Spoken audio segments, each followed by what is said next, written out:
Photo calling in. Okay?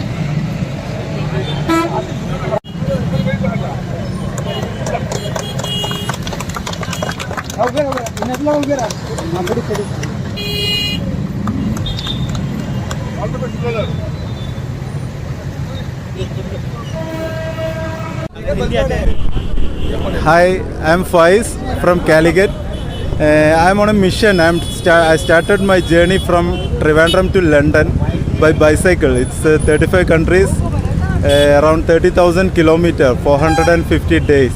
This is my second journey. Before I went Singapore, that was 7 countries, 8,000 kilometers, 104 days.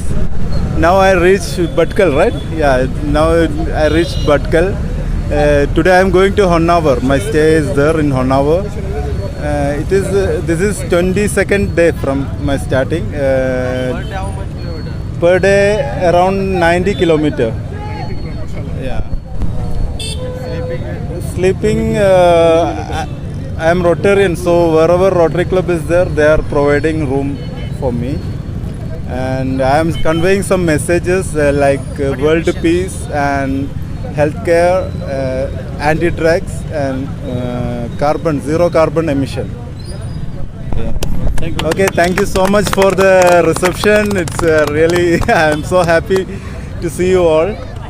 Bhatkal is very special for me. Before I came here to see Anjuman Engineering College, I tried to get the admission over there 10 years back, 10 or 15 years back. Now again I am here by bicycle. I'm so happy to see you all. Thank you so much. Okay.